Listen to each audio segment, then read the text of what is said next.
Oke Ben, kita mau ngobrol apa nih hari ini? Nah, sepertinya episode yang kemarin kita udah ngebahas terkait kebutuhan, harapan Gen Z terhadap para pemangku Pemimpin. kebijakan atau pemimpin yang selama 5 tahun ke depan yang tahun ini bakal mereka pilih. Nah, sepertinya kita akan bahas patah politik sebenarnya lebih seru yang harus Ya, kita bahas oke karena lah. memang rentan waktunya. Rentan waktunya ya, karena Sudah kan semakin mepet lah ya. pendaftaran tanggal 29 Agustus. Nah, kan tentunya tinggal menghitung beberapa hari lagi gitu kan terkait pendaftaran. Pendaftaran. Ya, jadi tanggal 27 sampai 29 Agustus. Jadi para kandidat yang akan memperebutkan kursi itu diberikan waktu 2 hari untuk mendaftarkan. Ya, Begitu. diberikan waktu 2 hari mendaftarkan. Kan menarik lah ya, Betul, karena Kota Bogor kan yang mendeklarasikan hari ini untuk satu pasangan calon. Baru ada satu pasangan calon Jadi Rahim yang sudah dan- ini apa? Yang Dan sudah Jana Mutakin memenuhi ya. Nah itu dari 20% Rahim lah ya. dari PAN, Ya. terus kemudian Jana Mutakin Jadi- dari Gerindra. ini sepertinya ada koalisi turunan dari pusat gitu kan ke daerah. Oh iya, Kim ya. Kim. Sepertinya kita nggak tahu kan. Ya. Ini ya, kepentingan mungkin elit agak ya. bocor-bocorin Bocor sedikit lah ya. Bukan bocor halus ini kan, bocor kasar. Bocor kasar. Bocor Terus kasar. ada juga ini kan yang menarik Iya. kalau misalkan kan ini tentunya tidak akan melawan kota kosong ya, Betul, karena kan betul.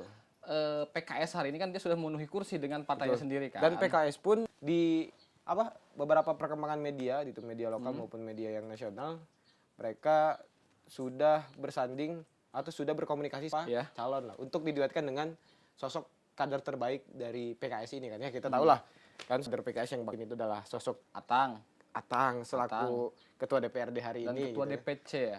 Selaku ketua DPC Selaku juga. ketua Nah, kan DPC. selain memiliki power, memiliki elektabilitas Tapi juga bisa dikatakan infonya Atang baik. mau merapat dengan siapa? Apa dengan kan Atang dari PKS dia bisa maju sendiri, tinggal dia maksudnya cara dia menentukan wakil kan tidak harus bawa kursi juga kan? Iya betul, karena memang Bisa dari dari independen. partai dia pun udah memenuhi persyaratan. Ya, menurut 10 lu kursi. sama siapa Atang? Nah, sepertinya kalau dilihat dari sosok Survei. sih sebenarnya Pak Atang ini tinggal memilih survei pasangan yang memang ya. secara elektabilitas sudah tinggi lah ya.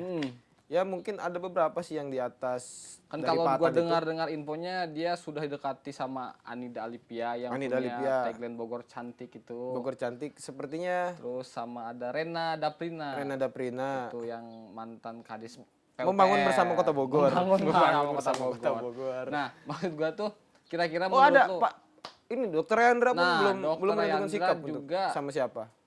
kan Dr. Yandra terakhir itu dia kan sudah punya tiket PKB dan hari PKB. ini Dan tiket PKB pun belum bisa memastikan dia bisa mencalonkan. ya karena kan tidak memenuhi. Ya, karena kan nggak memenuhi Ya, kan. benar-benar. Tapi gue lihat tadi di media Rayandra siap dia jadi apa? Jadi kader Golkar. Ini kan yang menarik. Kemarin kan dia sempat rame karena dia Iya. jadi kader PDI kan. PDI. Dia punya ada fotonya kan. Berarti ini bakal Lagi megang terindikasi 3 calon berarti bakal ya. ada 3 poros hari Bakal ini. ada 3 poros. Kayaknya kalau untuk di Kota Bogor ya, Untuk di bakal Kota ada Bogor. 3 poros karena nah, yang cukup menarik ini Sandy, kemana nama Sandy hari ini kan? Kayaknya agak mulai meredup gitu kan. Di awal-awal kan Sandy Mungkin sibuk di IKN lah kan. sibuk di Mungkin KN kalau ya. ke Bogor lagi bakalan Iya. bembreng lagi ya. Maksudnya kan dia familiar di Ya, angkot-angkot kan. familiar. Mungkin Balihonya besar. bisa dikatakan ini munculnya sosok kuda hitam ini sih yang akhirnya kan mulai menggerus Iya. elektabilitas calon-calon lain gitu kan. Apalagi kan hari ini beberapa kuda hitam itu memang sudah memiliki nama kan, sudah populer lah di kalangan masyarakat Kota Bogor gitu kan. Soalnya kalau kita merujuk ke elektabilitas kan hari ini yang paling tinggi Dedi Rahim. Pak Dedi Rahim, memang Pak disusul Dedi Rahim. sama Dr. Rayandra. Pak Dokter Yandra itu hampir 20% ya. Di LSI itu kalau gue lihat surveinya sih Dedi Rahim itu ada di angka 22%. 22%. Nah, Dr. Rayandra itu dia 18,1%. Nah, ini yang kemudian disusul sama Rena Daprina 17,7. Ini menarik lah ya. Benar-benar sosok kuda hitam lah ya. Sosok kuda hitam Rena Daprina ini Rena Daprina. sangat sosok kuda hitam. Itu yang gue bingung kan, Sandy kemana? Iya. Sandy kemana kan? Itu kan pasti akan menjadi pertanyaan. Dan saya pun teringat dengan ucapan dari Bang Sandy ketika Pernah ngobrol? Ya, bukan pernah ngobrol. Saya lihat di beberapa podcast dan lihat di bebeberapa media bahwasanya Bang Sandy nyebutin. Saya kalau misalkan masih ada di survei ketiga, kemungkinan nggak bakal menyalon. Iya. Oh itu mungkin Iya, ada syarat ya itu dari sempat karena itu bakal jadi alasan dia juga buat ketika dia ada di survei kedua, maka dia akan segera cuti dari ASN. Karena kan Oh, sampai sekarang emang dia belum cuti? kalau kemarin sih akhir dari Juni. Sepertinya sekarang udah karena memang udah, iya, karena memang udah dapet tiket juga kan. Tapi kan namanya Emang sekarang dia Nasdem ya? dari Nasdem. Oh iya, tapi kan Nasdem nggak bisa juga kan maju Betul, sendiri. maju sendiri harus koalisi-koalisi Iya. gitu kan. Ya kalau ya gua simpulkan kalau untuk di Kota Bogor menarik dinamis. Maksudnya hari ke hari itu makin banyak Hari ke hari kandidat makin yang banyak, muncul. hari ke hari Kalau makin di Kota banyak. Bogor. Iya. Tapi yang miris tuh di Kabupaten Bogor, Ben. Di Kabupaten Bogor ini yang gua tahu ya dari awal sampai hari ini, justru di Kabupaten Bogor ini kandidat-kandidat yang sebelumnya muncul di 2 Sepertinya bulan. abang ini selain mengikuti informasi, Iya kan, bisa tahu lebih banyak karena kan juga. gua konsen politik kan kita harus konsen ke Harus politik konsen terhadap di politik kita. daerah-daerah ya. Kota maupun Kalau Kabupaten jadi Bogor. kalau bedanya kota dan kabupaten Bogor ini, kalau di Kota Bogor ini dia dinamis, semakin hari makin banyak kandidat yang bermunculan. Kalau di Kabupaten Bogor dia semakin hari semakin tidak ada kandidat. Semakin banyak calon yang terpinggirkan. Nah, itulah miris lah ya. Iya. Karena kita kan bicara 5,7 juta penduduk yang ada Ya. di Kabupaten Bogor, sangat rumit. Dan bukan cuman bicara soal banyaknya penduduk, hampir 5 juta, tapi bicara soal banyak elit yang numpuk di situ Banyak sekarang. elit yang mempunyai kepentingan. Yang punya kepentingan, yang tinggal juga di situ sekarang kan. hari ini kita bicara di barat, Parung sana itu SCBD, Bos. 9 naga udah ada di sana semua. Sinarmas belum disentul. Kita tahu kan Sentul itu sudah punya kota sendiri aja, kayak beda dengan Kota Bogor, beda dengan Kabupaten Bogor, dia sudah punya akses segala macam kan. Tapi terlepas dari itu kan, ya hari ini kan kita nggak bisa menutup mata lah terhadap kepentingan-kepentingan di dalam politik ini. Selain mereka kepentingannya untuk mendapatkan suara rakyat, mereka juga berusaha mendapatkan suara pemangku kepentingan. Soalnya kan yang Tapi unik ini yang unik di Kabupaten Bogor itu kan Prabowo hari ini kan ada di Hambalang. Ada di Hambalang. Ada di Kabupaten Bogor. Otomatis kan ini bertetanggaan gerbangnya. dengan Pak SBY ya. Iya, Untungnya maksudnya sekarang ini kan satu koalisi kan. Satu koalisi kan jadi ini. Sekarang satu koalisi. Karena Kabupaten Bogor itu sejuk katanya. Jadi sejuk. kalau menurut tuh ada berapa poros? Karena kan yang hari ini hampir 58% survei Jaro Ade, ya, orang barat. Iya, orang barat. Ya kan? Orang Bogor Barat kan hampir 50. Tapi yang bikin aneh, Golkar sampai hari ini belum menentukan sikap. Karena mungkin pohonnya lagi mulai ditebang ya. Kayaknya seperti itu, Ben. Karena ini bisa berbeda dengan Rudi. Dia kan ya dari survei itu kan. Tapi dia dipilih sama Gerindra. Berarti kan ini ada kalau yang kita baca ya. Bahkan dari survei dari LSI pun kan, dari LSI survei. DJA, indikator. Tetap kan Jaro Ade yang paling tinggi Paling gitu tinggi kan. Jaro Tapi Ade. hari ini kenapa kok Pak Rudi yang dapat rekomendasi Dari duluan Gerindra, dari partai itu sendiri kan? Jadi kalau menurut gua ada kemungkinan melawan Kota kosong. Melawan kota kosong kalau di Kabupaten Bogor ini. Jadi teman-teman konsen politik, jadi kalau di Kabupaten Bogor itu sangat beda lah dengan di Kota Bogor. Jadi kalau di Kota Bogor itu semakin hari semakin banyak Semakin banyak kandidat yang bermunculan. Kalau di Kabupaten Bogor semakin hari semakin banyak kandidat yang terpinggirkan. Semakin banyak kandidat yang terpinggirkan. Karena itu yang tadi, karena siapa berani yang melawan Gerindra, bahasanya begitu ya. Ada itu teman-teman saya bilang. Ada. Siapa sih yang berani melawan Gerindra? Karena itu pertama Kabupaten Bogor itu banyak oligarki yang punya kepentingan. Kedua ada rumah presiden terpilih hari ini. Oh, itu menurut obrolan Bang Alpat sama teman-temannya, sama Genjet ya. Gitu kan, aspirasi mereka lah ya, aspirasi mereka. Jadi kemungkinan bisa terjadi melawan kota kosong sama halnya seperti yang ada di Jakarta. DKI, teman-teman. DKI Jakarta. Di ibu kota sekarang udah nggak jadi ibu kota, sekarang DKJ, daerah keistimewaan tetap kan. Jadi kan lawan kota kosong juga. Sebenarnya potensi kota kosong ini kemungkinan terjadi karena memang dari atasnya ini pohonnya itu udah mulai digergaji. Udah mulai digergaji. Kalau kata teman-teman saya, pohon beringin ini lagi digergaji sama tukang kayu. Nah, kemungkinan ini bakal maksudnya ini bakal ngefek ke daerah-daerah juga. Karena jadi menurut lu Golkar bakal ngedukung Rudi Sukmanto di Kabupaten Bogor?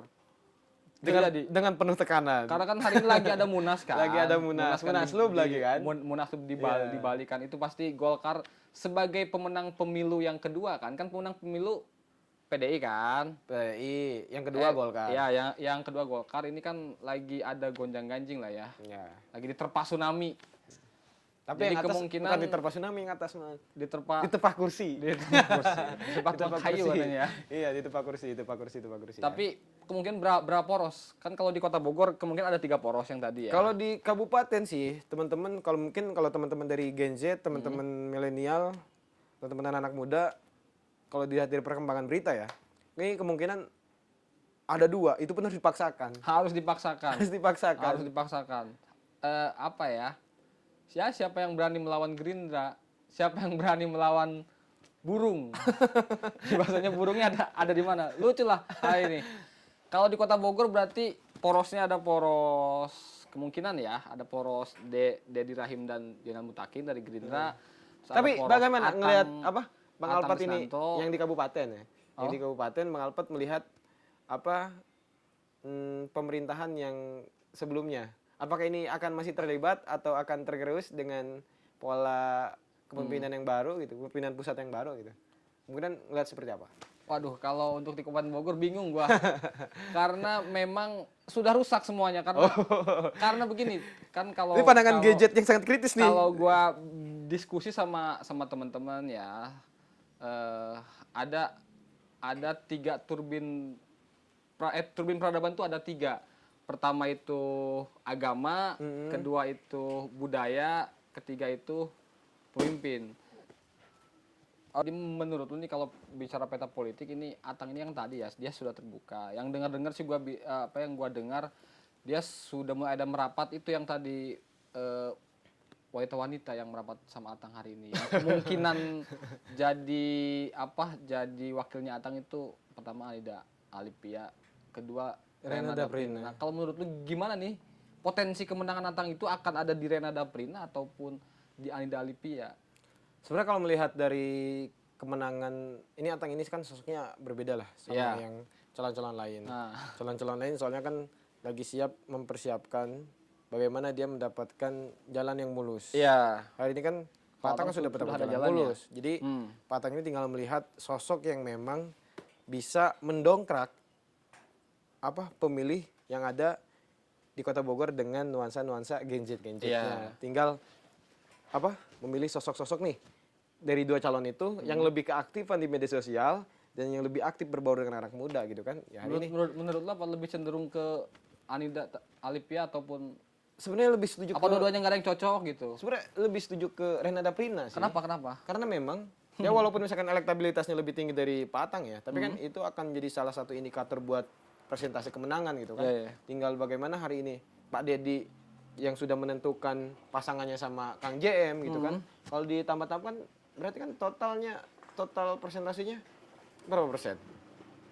Enggak begitu tinggi kan kenaikannya. Karena enggak sampai 30. Karena kita tahu kan Pak JM ini Kang JM ini kan elektabilitasnya terlalu tinggi kan. Iya. Nah, tinggal hari ini Kang Atang nih. Kang Atang kira-kira untuk mendongkrak lebih tinggi elektabilitasnya ya sama siapa? Ya dengan posisi-posisi yang memang elektabilitasnya ada di Rena. Ada di atas 3 ataupun 4 gitu kan. Ya hari ini masih ada Bu Rena yang masih gencar-gencarnya hari ini mencari pasangan gitu kan. Bahkan yang sudah dapat rekomendasi. Bu Rena ini bukan cuma sekedar mencari pasangan tapi mendapat rekomendasi juga. Rekomendasi ya. Kalau udah pasangan sama Patang sebenarnya nggak butuh rekomendasi dari calon lain juga yang kan. penting logistiknya kuat ya. Logistiknya kuat kan. Karena modal paling terpenting dia akan blunder nggak? Misalkan ya kan kita nggak tahu ya sikap partai politik. Kita kan hanya dapat info-info aja kan dari teman-teman. Maksudnya kalau misalkan dia dipasangkan dengan Anida Alipia dia akan blunder apa enggak menurut lu? Kalau dilihat sih itu bisa dikatakan blunder. Blunder karena mau gimana pun wakil ini adalah salah satu pendukung kemenangan bagi si calon wali kotanya kayak itu. Prabowo sama Gibran. Prabowo sama Gibran. Iya, Kita lihat sendiri kan. Ya kita tahu lah ya. Iya. Tapi kan karena mau gimana pun dalam pemilihan ini wakil itu penting walaupun nanti pas sudah penting. kepilih biasa aja gitu Biasa kan nggak aja, kelihatan kan. kinerjanya. Emang kan karena enggak ini ya, harus menggantikan aja. Iya, harus Nah, menggantikan. kalau misalkan Dedi Rahim sama JM nih menurut lu blunder apa enggak sih? Sepertinya kalau misalkan memang ada 3 calon, ini bisa jadi blunder karena bakal terpecah. Bakal terpecah banget ini. Jadi kalau head to head tuh Kalau head to head udah kita kelihatan lah menangnya siapa. Dedi Rahim.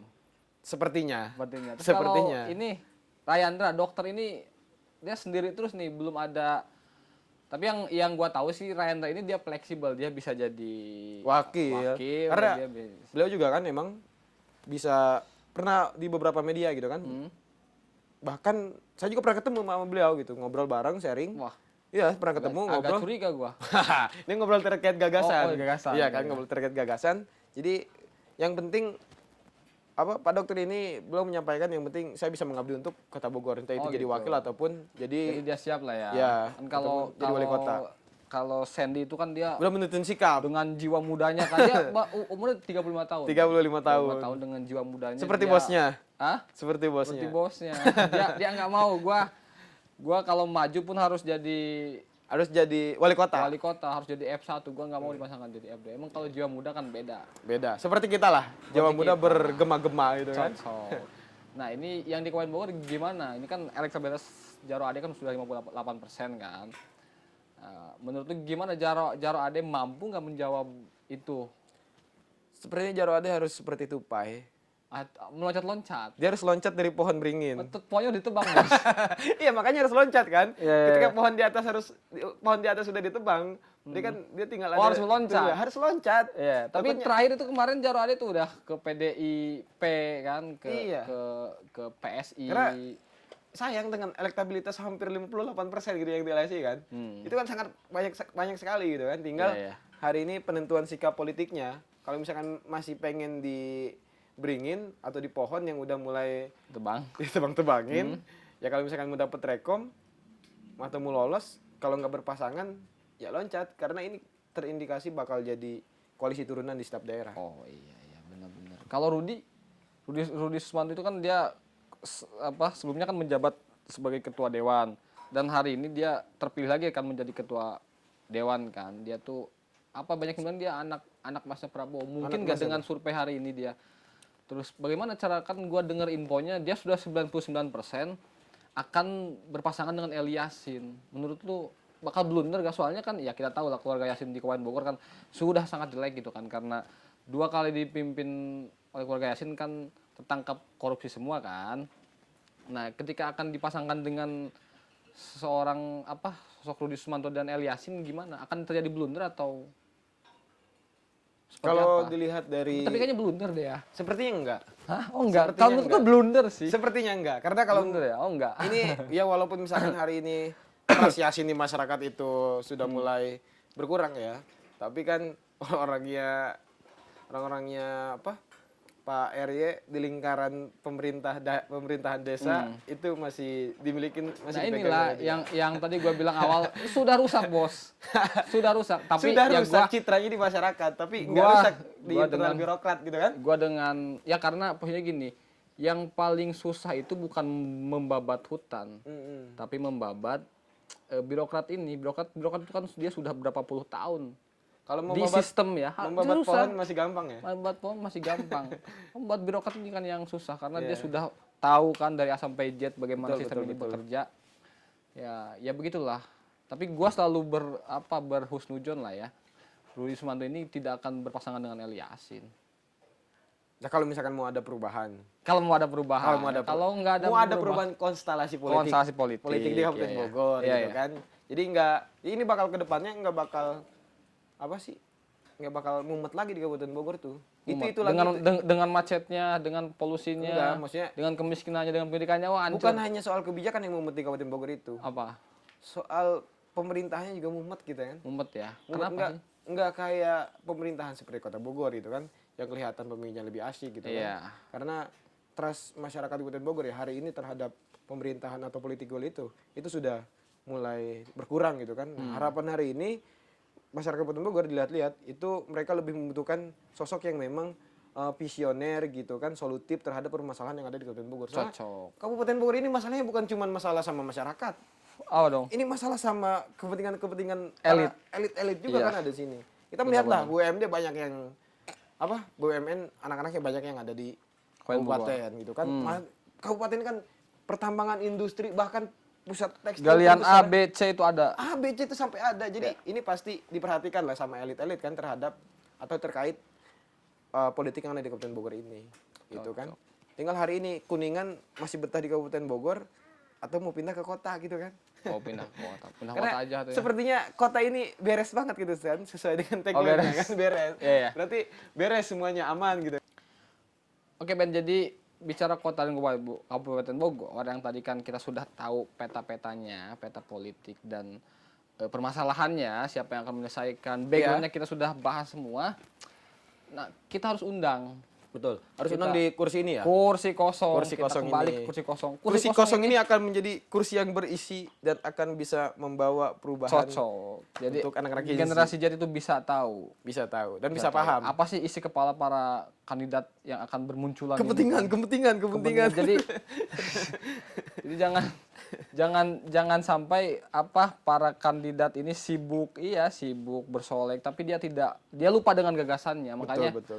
kita menantang para yang akan punya kepentingan hari ini di kota ataupun di Kabupaten Bogor untuk menempati kursi kosong, karena kita akan bedah dan kupas Ya, isi kepala. kalau kemarin kan kita pengen tahu nih soal gagasan mereka, hari ini kan nanti kita undang juga, selain kita pengen tahu gagasan mereka, kita korek-korek juga kan. Kita korek-korek juga, spill lah ya. Kita sepil-sepil lah. Biar masyarakat tidak dibawa bingung, tidak Iya. menebak-nebak, udah langsung aja lah, lu mau sama siapa sebenarnya, gitu aja gitu ya. Jadi Ya nggak sih? politik yang jenuh di Kabupaten Bogor, berusaha konsep politik ini akan membawa arah politik di Kabupaten Bogor itu lebih asik lagi. Karena lebih asik. seperti di kota lah ya. Kota kan asik juga politiknya, dinamis. Sampai saat ini Dinamis. pun calon-calon yang belum dapat rekomendasi, belum dapat kepastian terkait mereka bakal jadi calon atau enggaknya, tapi masih tetap gencar kan.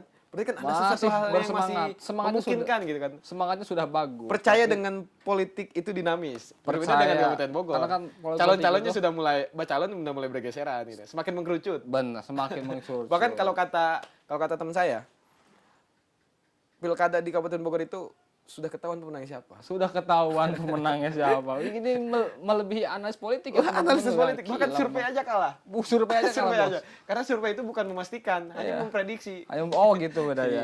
Kalau orang bisa memastikan. Kalau di Kabupaten Bogor orang bisa, ini udah, pilkada udah ada yang Jadi, menang gitu kan. ya udahlah ya, karena saking ya mumetnya Mumet lah, dengan mumet lah. banyak masalah lah. Bicara kemiskinannya, bicara pendidikannya, Kabupaten Bogor itu rata-rata cuma lulusan SD kelas 6. SD kelas 6. Jadi SMP itu dia sudah padahal kan datanya SMA SMK swasta itu yang paling banyak kan di Kabupaten Bogor. Kabupaten Bogor. Indonesia itu ada 300 Se-Indonesia. sekolah, ada 340-an sekolah, tapi angka Dengan pendidikannya geografis kecil. yang memang terluas di Indonesia. Iya, Kabupaten makanya kan Bogor banyak itu. isu-isu pemekaran kan. Isu-isu pemekaran. Bogor Barat, Bogor Timur dan lain-lain ya. Nah ini pemekarannya juga bakal diprediksi akan menjadi terhambat gitu kan. Akan jadi terhambat. Karena semuanya akan mulai dari nol gitu. akan mulai dari nol. Ini aja yang udah mulai hampir 600 tahun kan. Makanya kita kan harus segera tahu siapa yang akan Di kursi kosong ini. akan Makanya hadir di kursi kosong, akan yang mampu menjawab semua tantangan, semua harapan Semua yang ada di harapan. isi teman-teman anak Jadi muda. konsen Makanya politik hari ini anak-anak muda jangan sampai ketinggalan terhadap ketinggalan konten-konten yang ada di konten-konten yang konsen ada di konsen politik gitu Makanya kan. kita mengundang, kita menantang untuk para bakal kandidat untuk hadir di kursi kosong yang sudah kita sediakan. Sudah kita sediakan sebelum mereka duduk di kursi kosong kekuasaan yang hari ini sedang diperebutkan. Perebutkan. Gitu. Oke. Mungkin Gitu. itu saja Bung Alpat ya. Nanti Oke, kita bakal begitu bertemu aja. lagi.